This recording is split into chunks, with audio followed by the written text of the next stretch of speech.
Welcome back to the pod. This is Season 2, Episode 6, MTP 5, Pose Purposeful Questions.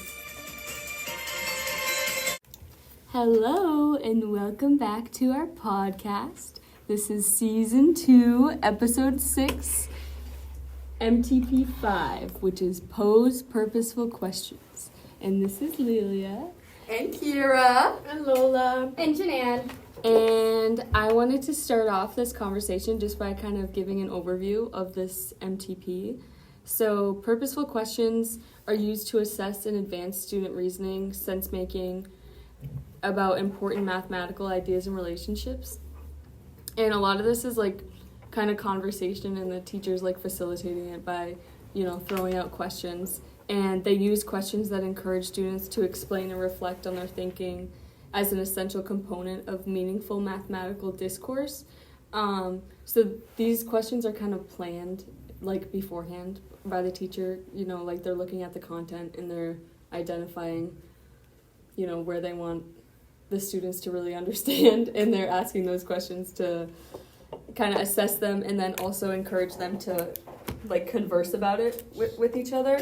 And this allows teachers to discern what students know, kind of as like a informal assessment, and to adapt the lesson to meet varied levels of understanding, so they can kind of see like where each student is at with the content, if they understand it, if they don't, like what they need to work on. They're able to make connections within like the math content itself, but also with each other once they're talking about it. And it supports students in posing their own questions.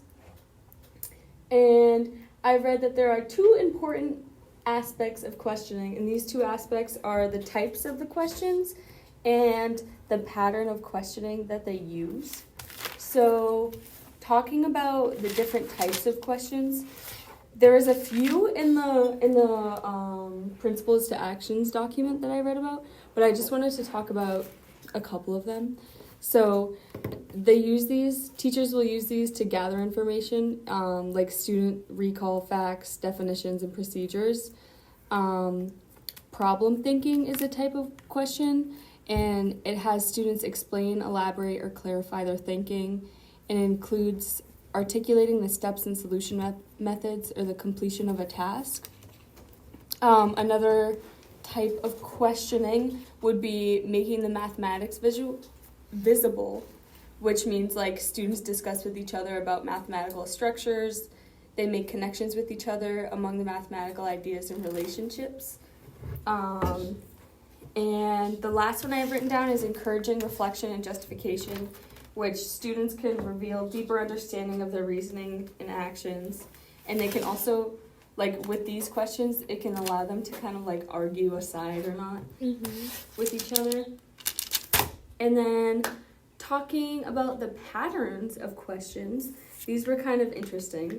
So one of them, which is kind of commonly used, I was reading the document and I want to say it's commonly used, but it's not really ideal, is the IRE pattern, which is initiate, response, evaluate. And in this, the teacher asks the question to gather information from the students. The student responds, and then the teacher evaluates the response. It's kind of like straight lines like that. And there's no really... It also falls with the funneling pattern, which is, it uses a set of questions to lead the students to a desired procedure or conclusion, and the teacher decides a particular path for the discussion and leads students down that path. So it kind of like limits students from making connections to previous lessons or previous math content, and then also making connections with each other. And an example that I wanted to share from the book for the funneling pattern, this is just in like the chart from the book under posing purposeful questions. And the teacher says something like, what do you notice about the graph? Gives them some wait time. And then, do you see a pattern in the data? What are the measures of center and of the pennies? And the student just comes out and says, it's 12.9 years and the median is 9 years. And there's not really, the teacher's not asking like, how did you get to that? Yeah. Like, what methods did you use and things like that. So it's kind of just like, it's not really giving meaning to the math. It's just like, give me your answer and that's it. Yeah.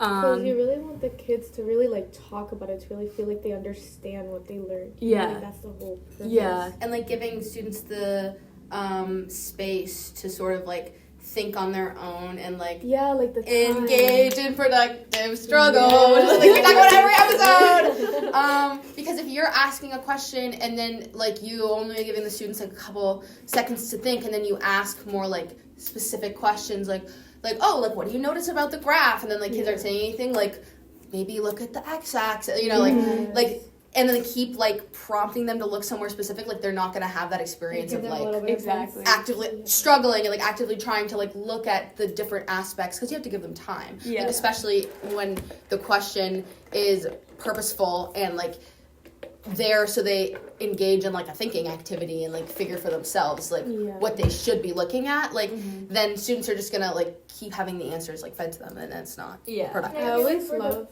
sorry, you can go. And I think a big reason that we use purposeful questions is because when students, for example, if a teacher is asking a question, the student responds, and if the student responds incorrectly, there are some teachers that don't know how to respond in a very good way. So they're like, nope, can we try again? Or like, nope, next student. And the student kind of like, like, I got it wrong. It's more like you have to be like, okay, can you explain why you got there? Can you notice this? Can you do this? Yeah. And I feel like that's how you kind of also express yourself as a No, I agree. You're kind and not rude. I love doing turn-in talks, especially like because then you get to have students like talking to each other, not just like thinking about the question, like writing it down, or maybe like answering, like raising your hand, like when the teacher says like turn-in talks, everybody can talk about it, and then you can call on any student and be like, okay, what did you talk about? What about you guys over there? You know? Yeah, like in my gateway, like most of the activities where the students were going to be responding, they worked in pairs. Yeah, because like a piece of advice that my teacher gave us for our second lesson after our first one was to have more like collaborative work, because the students like that, and she says that like they work better when they like have another person to talk to and like bounce ideas off of, which I think is probably true. Like anybody kind of works better that way. So like being able to like pose questions to them and them having, you know, 2 heads or 3 heads to put together and like think and like ask each other questions and like actually take the time to look at stuff, and then they like offer that up, like turn-in talks. Yeah, and they can also answer each other's questions too. Yes! And, like, finish each other's I thoughts. love when they do that. It's so cute. I I'm like, love it. you guys get it. Exactly. I wanted to comment on Janan's comment earlier. Even like when students give the incorrect answer, I feel like it's like sometimes it's easy, or I feel like not easy, but like teachers will be like, when the student gives a wrong answer, to be like, okay, like let's move on to somebody else who knows it. But it should be given the same attention as if the student gave you the right answer. Like, okay, how did you get that? Like, what was your thought process? Because if you're only asking the thought process for the students that did it correctly, it's like it's not helping anyone. Yeah, exactly. Like, and I think talking about the way students get answers, like regardless if it's right or wrong, is important. But I think they should also, I feel like it's almost more important when the student gets it wrong, because that's where you like make corrections. Exactly. And you can like redirect their learning. Yeah. And not to like jump ahead to like another MTP, but like more of like a sort of like reference to it. But when I do a lesson, I try to facilitate mathematical discourse. Meaningful mathematical meaningful mathematical discourse, and I try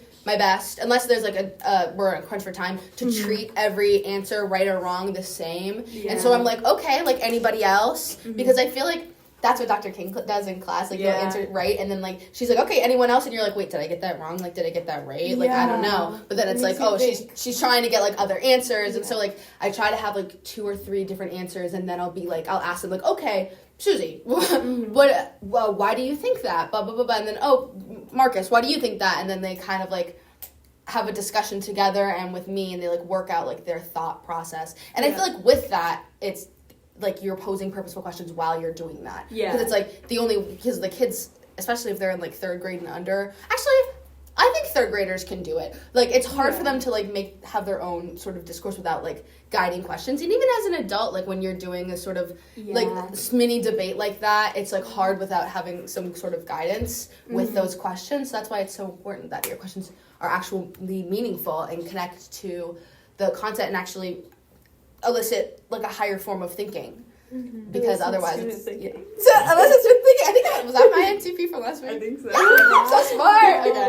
Okay. Sorry. No. I just wanted to say that when you were talking about like that, you should also ask those questions to students who get the answer incorrect. I feel like that's also very helpful because there's other students who are like very shy and don't want to participate, and they probably got the same exact Who did answer. the same thing? And then they're like, oh damn, like that's okay, great, like I know how to do it now. And then you're also helping those students who are not participating or have anxiety or have anything like that. That's very helpful as well. Yeah, I agree. So bouncing back to, I was talking about the funneling pattern and how that limits connection making and higher level thinking. But in the book, they also mentioned a better method than the funneling pattern, which kind of falls under the IRE pattern too, which is the focusing pattern. And in this method, the teacher attends to what the students are thinking, and encourages the students to communicate their thoughts clearly, and they expect them to reflect on their thoughts and those of their classmates. So kind of just exactly what we all just said, like probing those questions and then encouraging students to share like exactly how they got it or what they were thinking, what method they used, and things like that. And I have an example for the questioning pattern for the focusing one. Again, it's from the book, and the teacher would say something like, what do you notice or wonder about the age of pennies? The student says, it doesn't seem like many of them are very old. The teacher says, what about the graph that makes you say that? There's a big mound for newer pennies. And the teacher goes, is there anything else that you notice? So it's kind of just asking questions to figure out their thought process. And even if they can't, like if you ask a student, like, what is your thought process? That might be like a hard question. Like, I feel like if I was asked that for something in one of our classes, that would be really difficult for me to figure out. So like kind of the teacher's kind of like breaking down those questions into little bits so the student can kind of show how they're really thinking about it. Exactly. And I feel like those type of questions have to be really thought out beforehand. Like you really have to come in with like the plan, like you have to have these questions like written out, like I don't know, like on a sticky note at least, just like because they're really important, and like you can't just like kind of you can think of them on the spot, but to make like good purposeful questions, like you really have to like pre-think it. Yeah, especially in our situation, like as like new teachers, because like maybe like a teacher who's been teaching for a long time and have taught the same lesson and like know the effects of their questions might be able to like on the fly think of it, but like when you're learning to be a teacher, it's like you should probably write them down. Exactly. Like even in our own lesson plans, like we'll have like like this question's gonna be so purposeful, it's gonna be awesome when you like write it. You know when to ask them. Like just random, just randomly, because then it's not purposeful. Like you need the correct timing. It needs to be the right timing. Yeah. Exactly. An example for my pre-prac, I know that for my lesson 1, I was teaching about area, and one of my questions was like, what formula would we use to find area, and why would we use it, right? But at the same time, King was like, okay, you need a little bit more in depth, kind of like more purpose, like a more in-depth question, right? Yeah. So then I was like, okay, so why do we use length times width? And I had to like explain to them that the reason that they're using this formula, I had to like represent like those like little squares, like you just have to like grab the like big square and then just like, you know how like you do the columns, and then I don't know how like you know those like like a base yeah, there's like little like one square unit. This represents one square unit. Oh, that makes sense. So like okay. And I just have to be like, okay, like it's like groups of, that makes sense. So I have like 5 groups of, does that make sense? So like I just had to like explain to them that the reason that we're using length times width is because I have 5 on the top, so horizontally I have 5 squares on the top, and then I have 6 vertically. So I have 6 squares vertically, and that's my length. So that's why we multiply length times width. Because like if you look at because students also like they have other problems where they don't have those like little like squares inside the big area model. Does that make sense? It's just like a big square, no squares inside. Does that make sense? Yep. And they also have to know, okay, like, because like then they're just solving for the formula, but you also want them to be like, okay, why are we using this formula? Where did that 6 come from? How were they able to get those 6? It's because like if you kind of like, I don't know, like I don't know how to say it, but if you just like, I guess like I don't want to say divide, but like cut it like all into squares, many squares, and like they're kind of like, okay, now I get where she got that 6, I got that 5. And I didn't really help them. understand that a little bit. So like that's where she was like, okay, ask more questions, kind of get them like that background knowledge. Yeah. So that students understand why they're doing that formula and not just doing it. Yeah, that makes sense. I wanted to give one last example to the wonderful Miss Brooks. One of the questions in her video that was I thought was pretty purposeful was I thought it was when she was at their table with the fraction cards, she said, "Who can tell me what?" They didn't say the student name, but in the video, she had a student explain to the other students how she got her answer. And then Miss Brooks came back and she said, "Who can tell me what that student was talking about before I left?" So just asking them to re-explain what the student said to them to like understand their understanding. And that you're not only asking those questions when you're teaching, but like also when they're doing their independent work. Be like, okay, guys, like this student had this. Why do you think this? Or this doesn't make sense. So like I think that's also very helpful. Yeah, I agree, and I think are we all set with purposeful questions? Yes. I believe so. I agree. So gotta make sure to use it the right way. Yeah. Use it more often, but yeah. Thank you for listening. Thank you.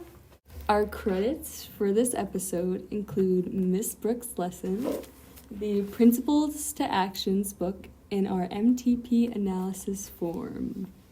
Bye.